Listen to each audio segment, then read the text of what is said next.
Oh, I'm a little blurry right now. Can you guys see me? Here we go. I don't know what's going on. There we go. Okay, you know what to do. You need to text, tag, do all that stuff. I'm going to go and start working on this stuff. I'm going to make sure that you get ready to dance. And let me hit the record button. Make sure you share, you text, you tag, and we have Dr. Joel Fuhrman in the classroom today. So here we go. It's time to dance. The Lillian McDermott Show. We love, we fear, bridges we burn, we make mistakes, then we live and learn. When life gets tough, and it seems like your best ain't good enough. If you're in need of hope, you know where I'll be right here, right here. And when you need a friend, you can count on me. I'll be right here, waiting for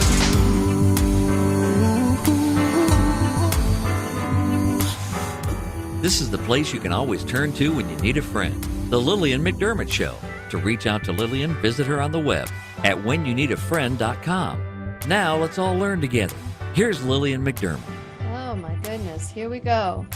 I don't know if you can hear me or if you can see me. Here we go.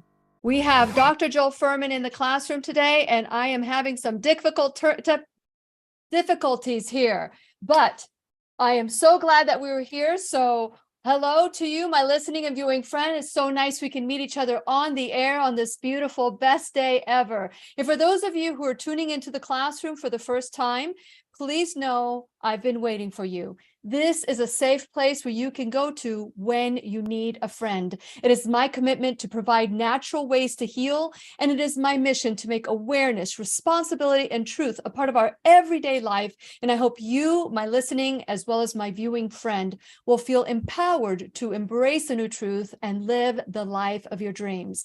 Now, today, it's been a dream of mine since 2015. Dr. Joel Fuhrman has been coming into the classroom, teaching us about nutritional excellence. And so the question I have for you today is, have you had your G-bombs today? If the answer is no, then just make sure that you wait until after the class, because we're going to learn so much from Dr. Joel Fuhrman. He's a world-renowned teacher, doctor, speaker, author of a best-selling author of the New York Times best-selling author.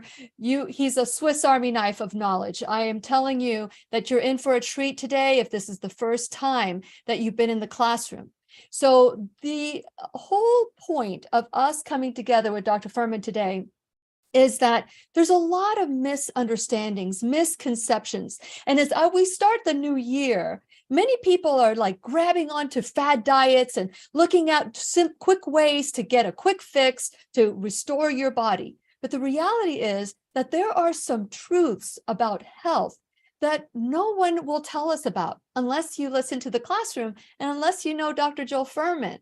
And so today we're going to be talking about the truth about health, how to navigate what is an allopathic only, this is, you have a symptom, treat it with a pill, versus is this a nutritional outcome of a nutritional deficiency? And since it is our sole purpose in life to give and receive love and knowledge, I am grateful that Dr. Joel Fuhrman is here to do just that. Welcome, Dr. Fuhrman, to the classroom. Thank you. Great to be here. And Happy New Year to you. And this is our first time together since the new year. So I want to start with this. There's been so many people that in the years that I've been doing this, that would rather take a pill and listen to the doctor and say, take this pill so that you can start feeling better. But let's talk about nutritional excellence, which is what you embrace through a Nutritarian lifestyle. Right. What I'm saying is that these modern advances in nutritional science give us an unprecedented opportunity to live longer with our full mental faculties intact and not to suffer with the tragic illnesses, heart attacks and strokes and dementia and cancers that afflict other Americans. In other words, we're in a very dangerous part of the human history where the amount of these chronic illnesses has overtaken the entire population as a result of eating a diet style that's not compatible with the human species.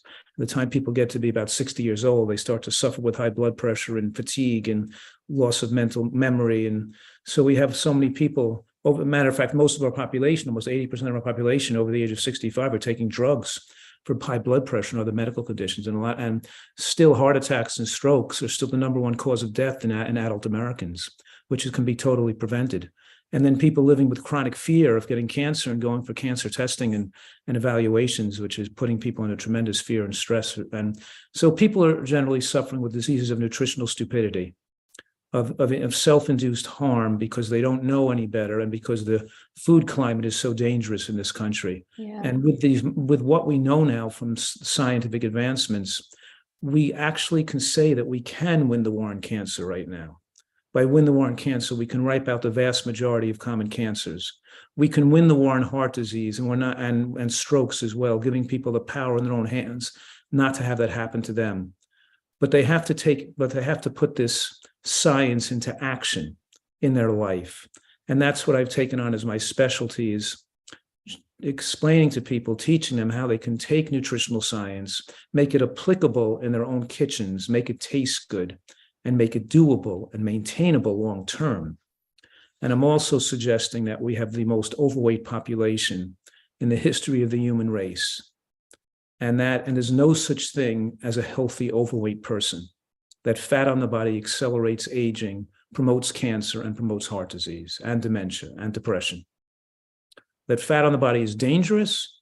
It promotes your risk of infectious-related death, not just from COVID, but from pneumonia and other causes of infection. And it ages you more rapidly. And it's demonstrative of how we're eating foods that aren't well adapted to our species because our body can't be satisfied with the right amount of calories. It has to crave more calories when we're not getting our nutrient needs met. And so it's not just the soil, it's we're choosing the wrong types of foods to eat that are not well designed for human species. And that the underlying cause of most symptoms like headaches and fatigue and skin rashes, or the underlying cause is the buildup of toxic waste products in the body. We call it toxicosis. So the toxins, the body is trying to maintain normalcy the best it can. It's trying to remove metabolic waste and toxins when it can. And the removal of that waste can cause symptoms to occur. And the symptoms may be as simple as a headache. And you can stop the cause and let the headache go away. You can take a pill and push the poisons back into the body. You can rub a steroid cream on your arm to make the rash go back inside, or the toxins no longer come out. Or you can take an asthma medications with steroids so you can breathe more comfortably. But all you're doing is making the problem become more chronic and more difficult to treat and more severe the more we take medications to suppress symptoms. But we learn in medical school that most people are taking blood pressure medications and diabetic medications and cholesterol-lowering drugs, and we learn that those drugs are toxic, that they're not nutritive. They work because they have efficacy, because the pharmacologic effects are because they block or interfere with, because they're poisons. Mm-hmm. And the total cumulative effect of numerous drugs used simultaneously increases the toxic load the body has to bear and ages us and increases our risk of cancer accordingly. So medical care is inherently, and you could say on its basis, it's dangerous. To extend human lifespan, we have to live in a manner to avoid medical care and to avoid the need for taking medications and toxic substances. You don't get something for nothing. You pay a price when you use medication. And you even pay a price when you take antibiotics for something like a pneumonia. Mm-hmm. It could save your life, but you still pay a price because you got a pneumonia, because you're putting more poisons in the body. And there's a link between antibiotic use and increased risk of breast cancer, for example. So the more you have frequent urinary tract infections, the more you take antibiotics needlessly for viral infections, which they don't work. And the more you get infected and the more your immune system is suppressed, the more you get infections and have to take antibiotics, you're further accelerating your risk of getting cancer and other diseases. In other words, drugs are poisons. We have to try to live in a manner to avoid their use as much as we possibly can. Okay, so that all being said, at the beginning, when you first talked about the intro and you said, that many people are because of stupidity, are getting into these problems. But the reality is we've fallen prey to marketing, like milk does the body good, and just all these different things that we're learning from the media, how to eat, how to behave. And of course, the food industry makes the food so addictive that it's just like this horrible thing that if we don't become our own medical detectives, our own MDs, we will fall prey, and the body will say, okay, there's enough toxin, I am going to express myself with a symptom. And all of a sudden you go to the doctor with that symptom, and the doctor says, oh, that is blank, and here's a pill. And so that cycle continues to get worse because now we're adding more toxins to our body. So that's what I'm hearing you say. Now, let's give an example. And it was a question that was proposed to me, as a matter of fact, right before the show, that this person was exposed to the water in Camp Lejeune, and now they're experiencing tremors.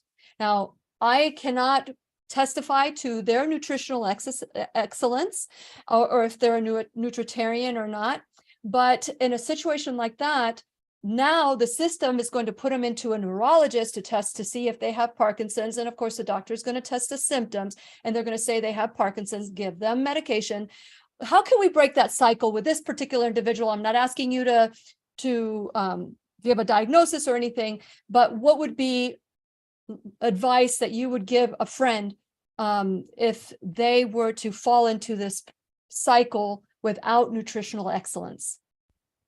Right. Now, of course, I'm not saying that nutrition, meaning the foods we put in our mouth, is the sole and 100% cause of all diseases. Obviously, we want every person, even if the cause of their disease is chemical exposure or exposure to asbestos or a lead poisoning, so there are other ways you can get injured besides poor nutrition. But even when you are injured by asbestos or lead poisoning or some of the chemicals, the pesticides or chemical poisons that can cause Parkinson's disease, it's still the case that a well-nourished body and a well-nourished brain has more resistance against the damage to those particular chemicals. For example, we know that the chemical that can induce Parkinson's is less able to have a negative effect if the omega-3 index is adequate and the body is has more phytochemical exposure. In other words, we're saying that if you have less inflammation, more antioxidants in your diet, and a more anti-inflammatory omega-3 index, I mean, use a higher number on the omega-3 index versus a lower number, then you're less susceptible to the poisons that can induce Parkinson's disease. So what kind of testing can you do with an omega-3? Let's say that they're going to go there and they're going to do some omega-3 testing. Right. If they do the omega-3 index, part of the omega-3 index, the number should be greater than 5. We know that people's levels of 2, 3, and 4 have increased susceptibility to the poisons that can cause Parkinson's disease. Now, we're not, so, the diseases that are more induced by chemicals are more unusual, not as popular as the diseases that are more induced by bad diet, which is heart disease, diabetes, strokes, heart attacks, dementia. Most dementias are atherosclerotic and Alzheimer's types, but there are still, rare dementias due to B12 deficiency or chemical induced, so there are still more. So all these things contribute. Your nutrition, the amount of sleep you get, the stress you're under in your life could accelerate aging, and of course your exposure to toxic chemicals. But most of our largest exposure to toxic chemicals is to the foods we're eating, including fast food, processed foods, and animal products, including fish, because we dump thousands of tons of plastics and garbage into the ocean every hour. Thousands of tons every hour is dumped into the ocean. And they break down into microplastic particles that gets ingested by even the smaller fish now are contaminated. And now we estimate that the average American has about a credit card amount of plastic scattered through their body. And the woman of today is 40 pounds heavier. So we do these studies on if a woman 40 years ago ate the same amount of calories, with the same amount of exercise as one today, the one today would be 40 pounds heavier on the same amount of calories. Mm. Because these endocrine disruptors and these plastic compounds make it not only difficult to lose weight, but we hold on to fat and fluid as a means of diluting the toxicity of these retained these retained poisons in our body. So the more poisons we have in our body, the more toxins, the more plastics, the more the body wants to hold on to a bigger body mass to dilute them. So it becomes even harder to lose weight. And you don't even you can't get rid of the toxins unless you lose weight. You can get those toxins out of the body slowly over time, but you have to lose weight as you flood the body with nutrients, with high nutrient food, and avoid further exposure to those same toxins simultaneously. Okay, so what I'm hearing you just said was that the majority of the people that get diagnosed with diseases like Parkinson's or cancer or diabetes or heart disease, that even if they were exposed to toxins, what puts them over the edge is the way they eat and maybe they drink and exercise or whatever, that causes the body to just go beyond. Is that what I'm hearing you say? Yes, I'm saying that there's susceptibility to stresses, and the susceptibility to lack of sleep or stress in your life or poisons are enhanced by a body that's not well nourished. And your susceptibility to viruses and bacteria is also radically weakened if you're not well and don't have good nutrition. And good nutrition means taking in a large amount of green vegetable volume, and good nutrition means you don't have excess body fat, because excess body fat blocks good nutrition, and it inhibits creates an inflammatory inflammation in the body. Fat cells release cytokines and lipokines. Mm-hmm. Fat cells raise your estrogen hormones that increase risk of breast and prostate cancer. And fat cells promote certain changes that not only suppress the immune function, the ability of the immune function to seek out abnormal cells and to prevent cancer, but it also promotes cellular replication and angiogenesis, which means allows cancers to grow and replicate and metastasize. Now, okay, so let's recap, because there are a lot of new followers to the Lillian McDermott radio show classroom, and they may not know the benefits of the G-bomb. I talked about it when I was introducing you, greens, beans, onions, mushrooms, berries, and seeds. So let's talk, or nuts. And so let's talk about the G-bombs and how that, and having that in your body. Like, I eat a salad every day because of you, Dr. Fuhrman, because of learning that that's the basis of a nutritarian lifestyle. A salad for lunch, maybe some soup. And so talk a little bit more about the G-bombs, greens, beans, onions, mushrooms, and berries and seeds. But before I do that, I'd like people to write down these, I guess, 8 words, okay? And here's the words I want them to write down. Maybe it's not 8. Let's count them. Raw vegetables have the most consistent and powerful association with the reduction of cancers of all types. More than 200 studies show this, that raw vegetables have the most consistent and powerful association with the reduction of cancers of about 12 words. Yeah. Reduction of cancers of all Way types. over 8. Way over 8. You overdid your expectation there. Okay, so 12 words. Okay. So that's coming to that mantra to have a salad every day, to have a big salad every day, which you're doing. Mm-hmm. That's one of my mantras is make the salad the main dish for at least one meal of the day. Now, one of the hallmarks of a nutritarian diet is most Americans get their fat intake from animal fats and oils, and a nutritarian gets their fats from eating whole plants like nuts and seeds. And they have a completely different biological effect, because obviously nuts and seeds have sterols and stanols and fibers that bind cholesterol in the gut and suck the cholesterol at the toilet bowl. You're absorbing calories. They facilitate the absorption of phytochemicals and anti-cancer substances from other foods in the same meal. So we're not putting oil on the salad or cheese on it. We're putting nuts. We're making a dressing. This salad is very unique because the dressing we're using has made maybe an orange with cashews and sesame seeds, or tomato sauce and roasted garlic and almond butter and black fig vinegar. The dressings are very unique.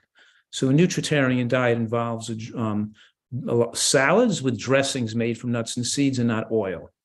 But in any case, then we highlight G-bombs to name those 6 foods that have been shown in the scientific literature to have the most protection against later life cancers. So what are G-bombs? They're foods we should eat that reduce our risk of cancer, dramatically reduce the risk of cancer. And the greens include raw green vegetables and cooked green vegetables, and lettuce and cruciferous greens like arugula and bok choy and cabbage as well. So we're trying to really utilize a wide variety of green vegetables. We are a green vegetable dependent animal that's so critical because the intraepithelial lymphocytes, the immune system that lives behind the villi on the lining of our small intestines, grows and functions normally when we have a high green vegetable intake, and it atrophies and doesn't develop normally without an adequate green vegetable intake. So both raw and cooked green vegetables are basic requirements for human normalcy. And then the rest of the G-bombs, beans, onions, mushrooms, and B again for berries, and then S for seeds. We can look at all of those things individually, but they're powerful, really powerful. Like beans, the Nurses' Health Study, for example, showed just 2 servings a week of beans for women decreased risk of breast cancer by 24%. But beans should be eaten every day, not just 2 times. And studies that show that beans consumed every day are associated with longer lifespan and low rates of cancer. In medical circles, they call it the Hispanic paradox. And the Hispanic paradox is, why do in food deserts, when people don't have access to fruits and vegetables and are eating more processed foods and fast foods, areas of the country where you have the highest risk of obesity, diabetes, kidney failure, and cancer, why do the Hispanics have a better outcome than Black Americans do? And the reason is because they managed to put some beans in their diet along with the fast food. Just the addition of beans, which are inexpensive, can save lives. And even if your diet is bad, you'll still save lives by putting some extra beans in your diet. They're so critically important for human health. And all the blue zones, all the areas of the world people live the longest, lifespans can be predicted by the amount of beans that they've added to their diet. So in any case, beans radically protect against cancer. They slow aging. They protect against heart disease, and they're the carbohydrate source that have the lowest glycemic effect of all high carbohydrate foods. They're high in protein, but they have the most slowly digestible carbohydrates and the most resistant starch, which means they're a prebiotic, fueling the growth of good bacteria for the gut as well, which promotes better brain function. And then onions. Onions are a superfood that in most studies show between a 55 and 88% reduction in all cancers in people eating at least a quarter cup of onion a day. And we're talking about the value to eating raw onion and scallion, sprinkling some raw onion on your salad or scallion, or putting it into a mixed cooked vegetable dish, and then mushrooms. There was a study an Asian study that showed that women who ate 10 grams of mushrooms a day, the size of your thumb, had a 64% lower risk of cancer, developing breast cancer, compared to women not eating mushrooms. But we know multiple studies have shown that exposure to a variety of mushrooms has tremendous power to facilitate weight loss, lower blood pressure, lower cholesterol, prevent cancer, have all these beneficial effects.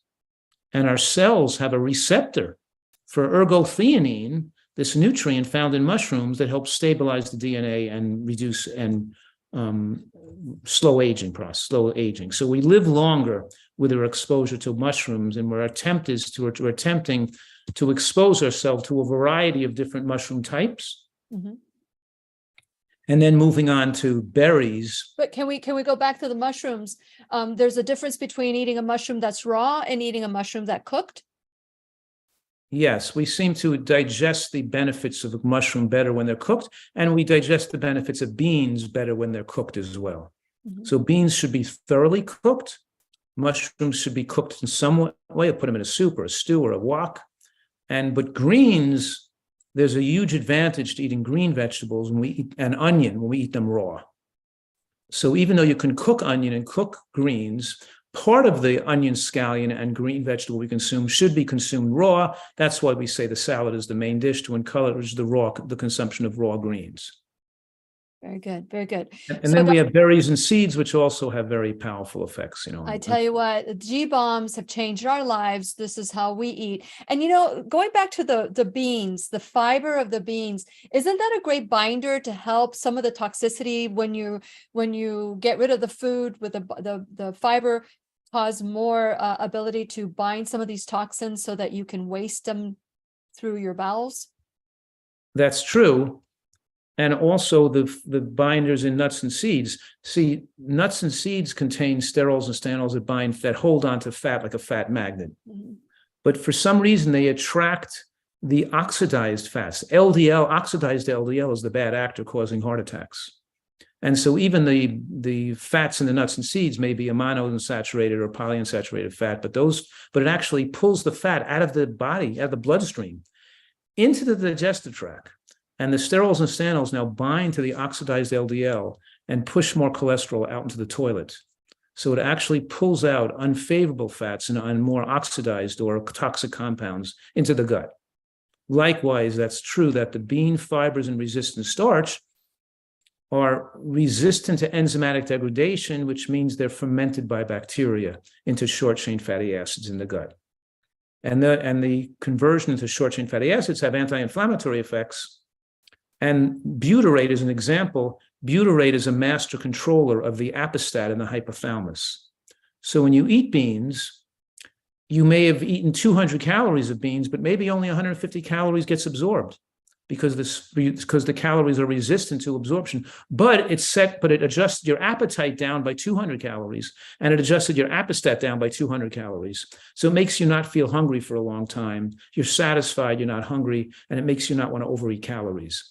The secret to maintaining satisfaction with a lower caloric intake is eating those three substances, eating raw vegetables and onion, and eating some cooked beans and some nuts and seeds with the meal. When you have some raw vegetables, some cooked vegetables, some beans, and some nuts and seeds with the meal, you could have 400 calories and you felt satisfied like you had 600. And you're satisfied all day with just the 400 calories per meal. For a woman who wants to lose weight, she's getting 400 calories per meal. She's getting 1,200 calories a day, and she's feeling like she ate 1,600 to 1,800 calories a day. So. Yeah. What would your advice be for, eating berries, for example? We eat berries. That's the only fruit really that we eat, mostly. But what about putting like black beans in the berries or beans with the berries and mixing them? Is that, what would you say? Is that good or not? Sounds kind of gross to me. Oh, it's really delicious. It's really delicious. Don't knock it till you try it. Hey. Okay. So I have a question for you. We got another text. And but let me just make clear. I'm saying that fruit is good to eat. Uh-huh. But we want people to eat berries in addition to the other fruits they eat. So if you're eating 4 fruits a day or 3 to 5 fruits a day, make one of those fruit serving berries kumquats, pomegranate, or some low sugar anti-cancer that has more anti-cancer potential. Don't eat all the mangoes and peaches and bananas. Add some berries to that. Doesn't mean you can't eat mangoes, peaches, and bananas. You can still have your dessert and your piece of fruit after each meal, but make sure at least one of the meal has some berries or kumquats or pomegranates or some of those loquats, some of those low sugar fruits. Very good. Okay, Dr. Fuhrman, this is turning into Ask the Doctor.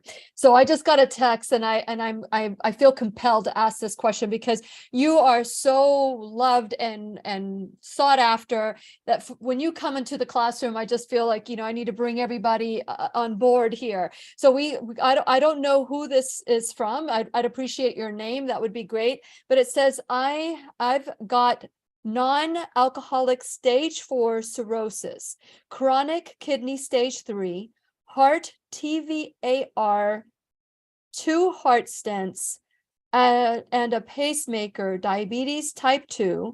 I have to watch potassium, salt, sugar. It seems so many of the good vegetables are bad for me. Is your food plan good for me? I'm also 70 pounds overweight and 71-year-old female. I have many of your books, but still very confusing. What would you like to say, Dr. Fuhrman?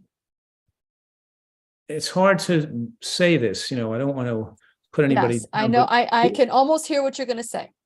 food addiction is so prevalent in our society that I'm not blaming anybody. It's just the foods people eat become so addictive to their desires to consume them that it ruins their ability to think to behave in their own behalf, and they still will eat foods that are self-destructive to their life. So they'll get diabetes and they'll be 70 pounds overweight. They'll eat themselves into a grave and destroy all their organs, and thinking it's too confusing. They don't know what to do, but they know what to do. It's really their food addiction that just prevents them from not eating a self-destructive way anymore. So she's come to a stage by 71. We should be lived to the normal lifespan for humans should be 97 to 107 years old, and we shouldn't develop kidney failure and diabetes. And these diseases are diseases of food-created diseases. They're eating it by processed foods. In other words, if she was eating a Nutritarian diet, none of these things would have happened, and she'd be losing weight by at least 2 to 3 pounds per week. If she's 70 pounds overweight, with these diseases of nutritional ignorance and food addiction have been killing her and trying to bring her to a death right now. And she's got to see if she can prolong her lifespan. She's got to give up this idea of having excuses and rationalizations why she's going to continue eating junk food and keeping her. If she's not losing weight each week, then she's going to be accelerating these diseases. Now, it's true that as you go into kidney failure, the kidneys can no longer excrete potassium sufficiently. So the body raises potassium in the blood as a sign of how bad your kidneys are functioning. But nevertheless, we do a somewhat lower potassium version of a Nutritarian diet, but the doctors give these people potassium binders. There are particular types of fibers they take, like K-oxalate, that keeps their potassium levels favorable so they still can eat sufficient vegetables. So the Nutritarian, with all these issues she has, that using a Nutritarian diet with the caloric range of between 1,000 and 1,300 calories a day, when she'll feel satisfied with that low amount of calories with eating these healthy foods. And so this person, because they're very complicated and very sick, may need some, personalized advice and maybe some dietary guidance, more than maybe my book could give her. Yeah, they may have to go to your location in California, the Eat to Live retreat center.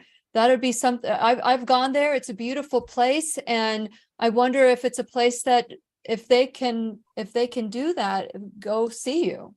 She could come and stay here for a few months under my care and supervision, but also a lot of people with issues like this can just join my website at drfuhrman.com at the level of membership that it gives them the ability to communicate with me in the forums. Mm-hmm. And I could give her some advice and say, okay, eat more quinoa and don't eat so much, cooked green vegetables, extra water, and throw away the water. I can show her some ways to lower the potassium and give her some advice to ask her doctor about what to add to keep her potassium favorable. So, thank you. So in other words, for some people who need some extra help and guidance, they can ask me direct questions that are more personalized through my website. Is it drfuhrman.com? Is it askdrfuhrman.com or drfuhrman.com? What is it that drfuhrman.com is the website, but then they have to join the membership. Join the membership. Level, which one of the features of that membership at that level gives them the ability to be able to communicate with me in the forum in the membership side of the website. Yeah. This is an urgent call.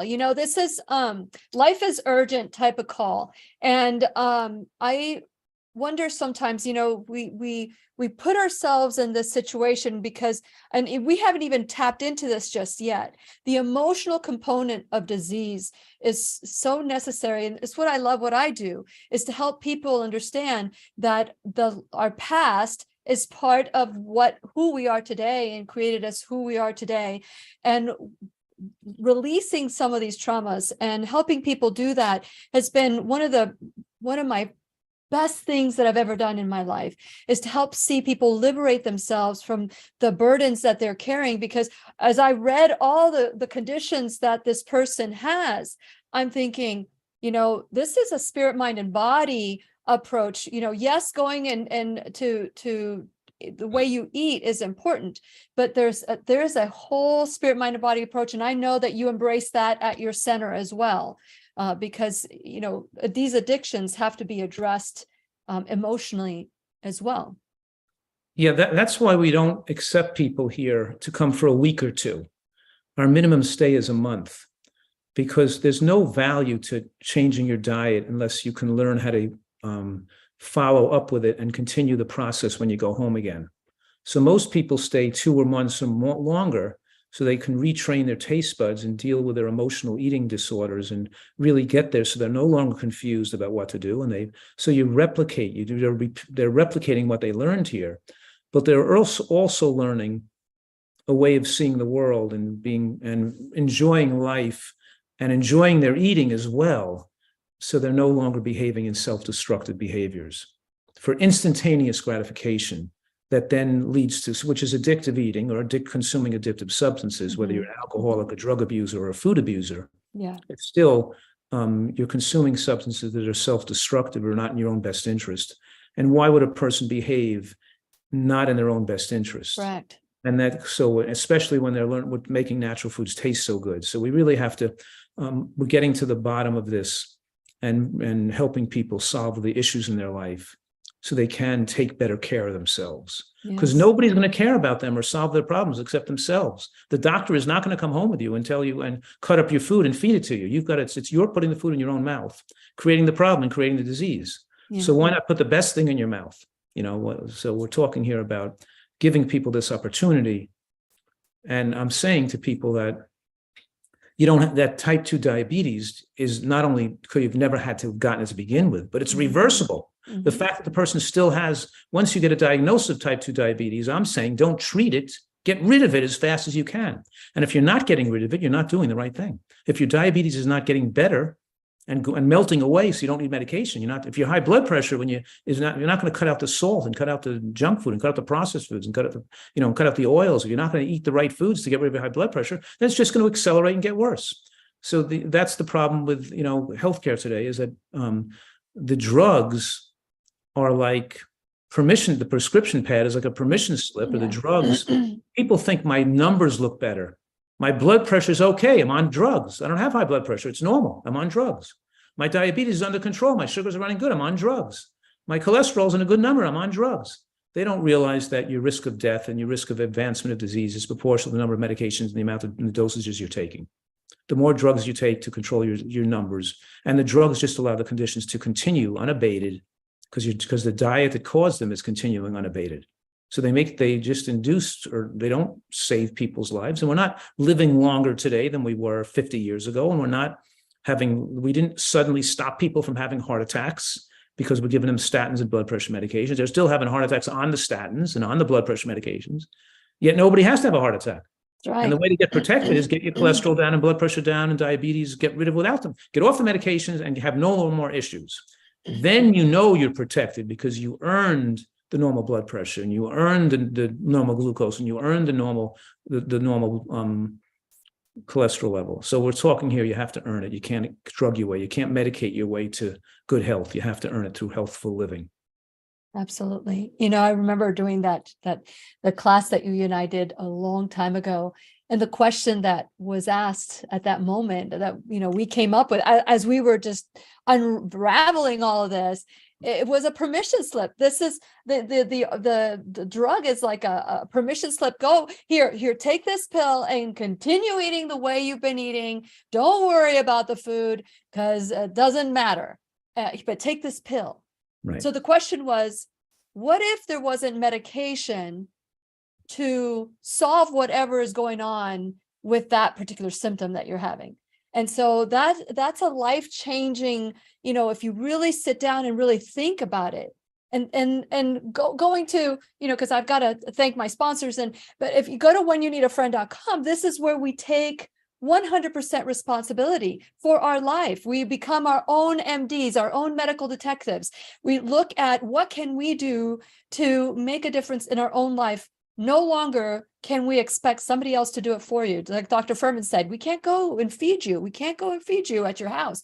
We've got to take that ownership and decide right now, that I am going to take my health back. So go to whenyouneedafriend.com. Please like and follow me while you're there. Subscribe to the website. Remember, it's a two-step process. You subscribe, but then you have to confirm the email that you want to be a part of this taking 100% responsibility for our life platform. Then you can go to my sponsors, check out the sponsors. Also, my Shop Now bag. We have a lot of events that we have in at whenyouneedafriend.com. Please figure out what you can do to make your life better. I didn't know when I first started this journey that I could feel better.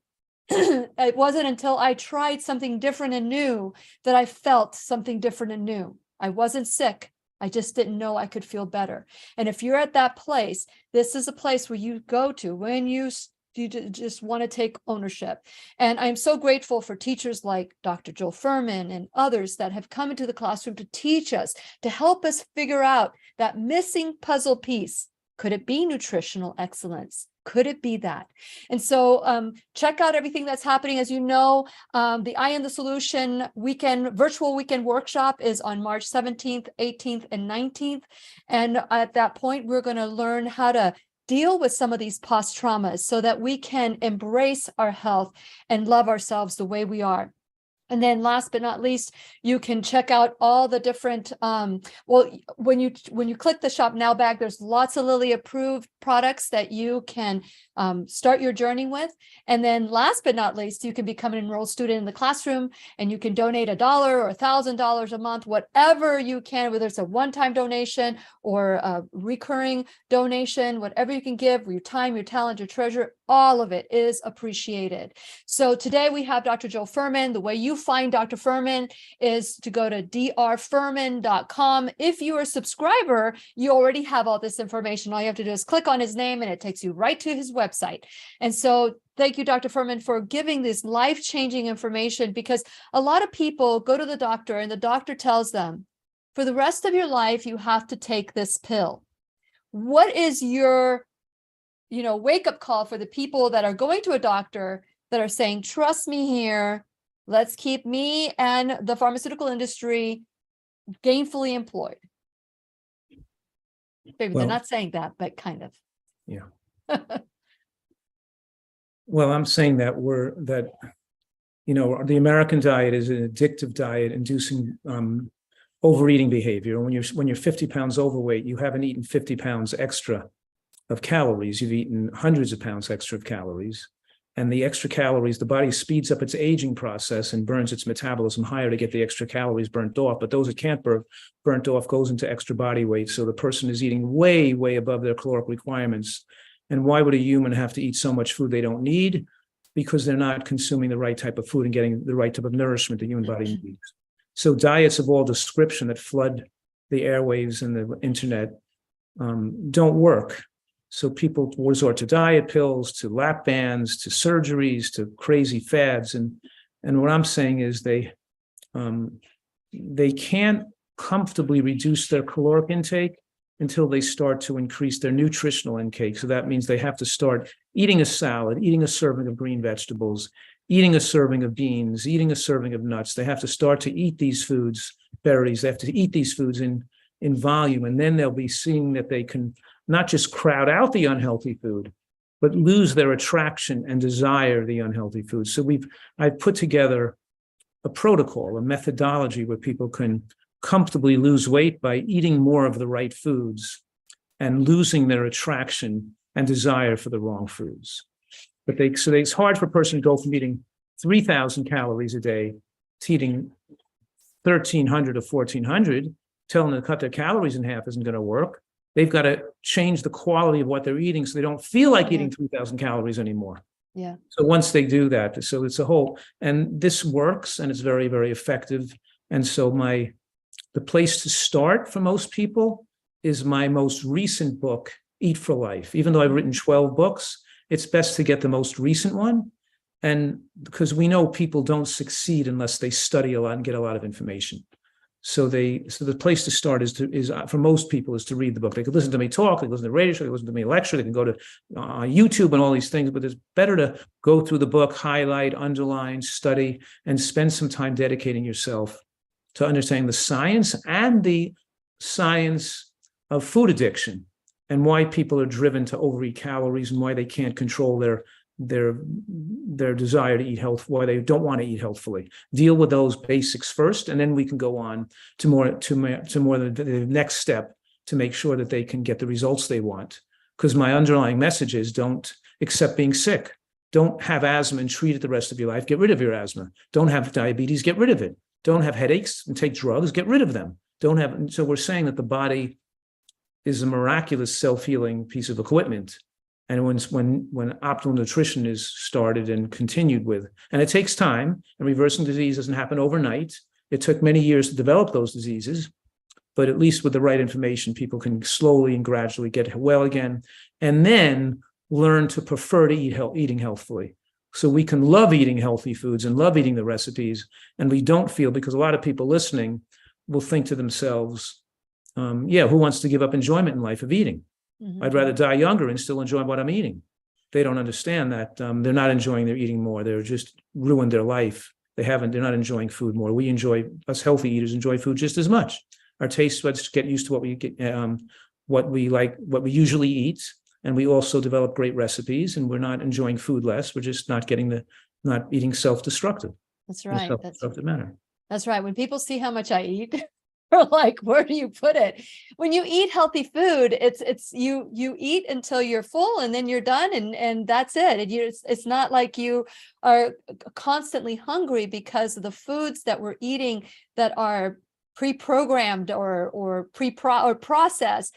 They have so much junk, so many empty calories that don't fill us. Dr. Fuhrman, one of my favorite lines was in one of the movies that you were in, one of the documentaries that you were in. It's called Eating You Alive. And there was a doctor that said, here we are at a funeral talking about the person who died and eating the same foods that killed that person. And that's one of the things that I would like for you to address right now is the peer pressure. Pressure they're actually serving the food at the funeral that killed the person in the. That's in the it. park, That's right? it. That's it. Yeah. They are serving the foods that killed the person. Love that line. I love that line. But it's true. And we pressure, like, what do you mean you don't want another piece of pie? What do you mean you don't want to eat this, fried fish? What do you mean? And I've had to deal with that for a long time. And so what do you say somebody who is easily, kind of persuaded to eat whatever everybody else is eating? Well, that's one of the things we're teaching people here at the retreat, is that a lot of people who learned what's good for them and know how to eat healthfully, they may sabotage their ability to stay eating this way, is because of peer pressure and trying to please other people.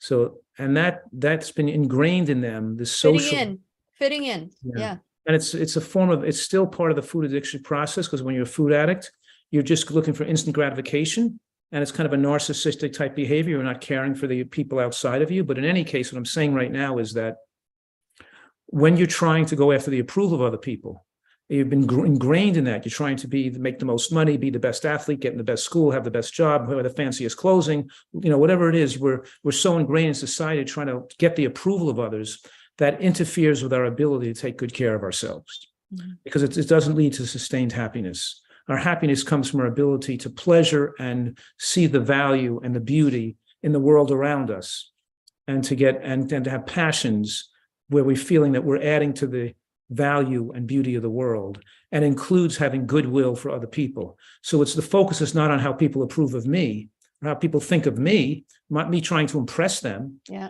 It's my self-worth is feeling on what I'm feeling is when I'm doing something useful, appreciating the world around me and having goodwill for other people. Mm-hmm. So if a person attacks me or approaches me and says, I'd rather be dead if I had to eat that way. Just kill me right now, because because what's good is life if you can't enjoy it if I'm living on carrot sticks. Yeah.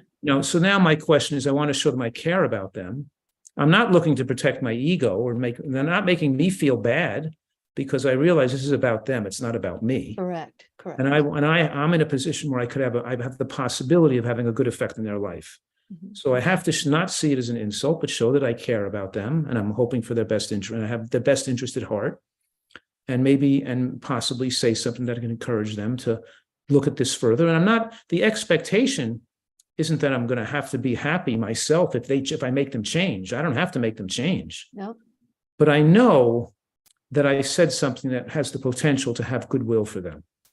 And I wasn't protecting my own self and trying to put them down. I'm trying to show them I care about them in some way. Mhm.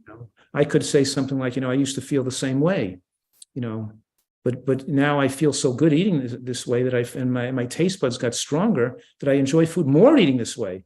And I'm emotionally, intellectually like eating this way, but emotionally and taste, it makes me feel so much better. And and not have to worry, live with fear. To not have to live with fear of getting a heart attack or a stroke or cancer is worth $1 million to me. And my taste buds and the foods taste incredible, but it takes a while to change your taste buds. But, don't, maybe take a look at some of this information and let me know if you want to learn more, or try some of these great desserts we made that taste as good as the desserts that you think you have to eat. Because I have some great recipes here that taste phenomenally delicious that are good for you, but in any case, I'm not going to, we're not going to see the attack as being personal, but the reason the person fails is because they're indoctrinated into the social network, social norms of America and most of the modern world, where we're trying to elevate ourselves and have people look up to us. And we don't want to displease them. And with peer, you want to fit in. It's in the social pressure of wanting to fit in.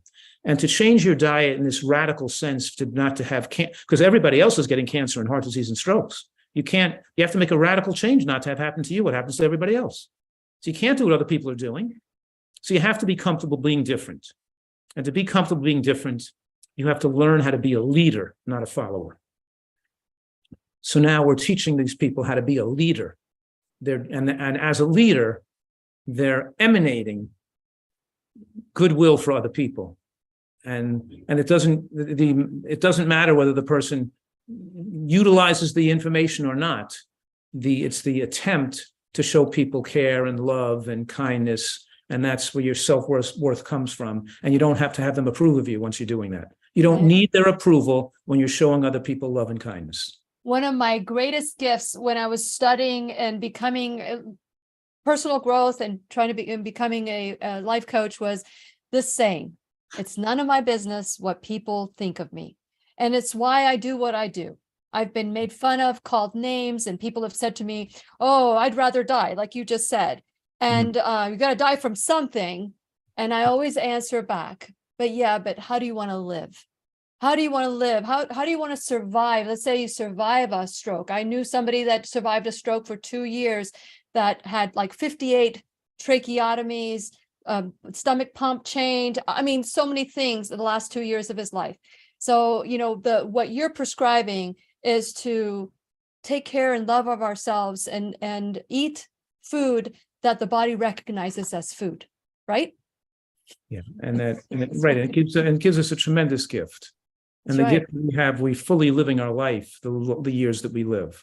So we might live 20 years longer, but at least we can fully live those extra 20 years. We're not suffering in a nursing home or a couch potato, or a person who lost their mental faculties or memory. So we're talking here about, it's a tremendous gift. This Nutritarian way of life is a tremendous gift. And It is. it's not for everybody, and you can't convince everybody, but Nope. we have to help who we can help and feel good about that.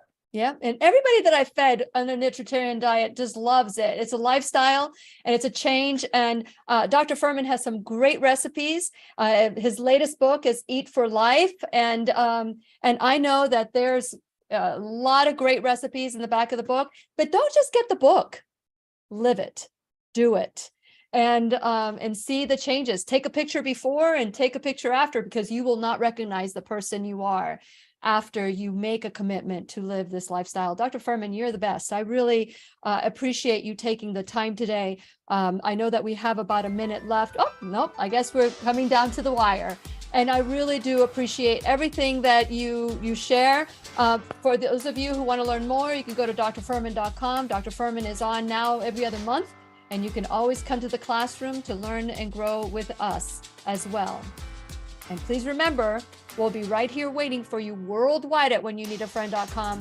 This is Lillian McDermott and Dr. Joel Fuhrman wishing you love, peace, joy, and unexpected abundance. Make it the best day ever. Thank you, Dr. Fuhrman.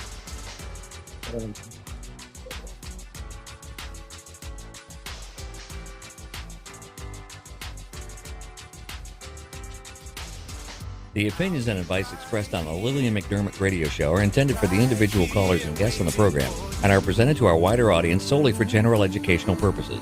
Please act responsibly and consult personally with your own medical, psychological, or nutritional expert before taking any steps to improve your life. Okay, you heard some new truths in the classroom today that may hurt a little or may hurt a lot, but I'd rather, because we care so much about you and the Lillian McDermott radio show, we'd rather hurt your feelings a little and prolong your life a lot. And so these are some of the myths that people have. These are the lies that we've been told that keeps feeding the sick care that we call healthcare. And so if you are having some issues and that you would like Dr. Fuhrman to answer your questions, you can always text me at 407-373-5959. You can email me at lily@whenyounneedafriend.com with your questions. And what I do is I gather them and I put them in when it's time. When we're doing a class on Dr. Fuhrman answering your questions, we will get these questions answered for you. But you can always go to his website as well.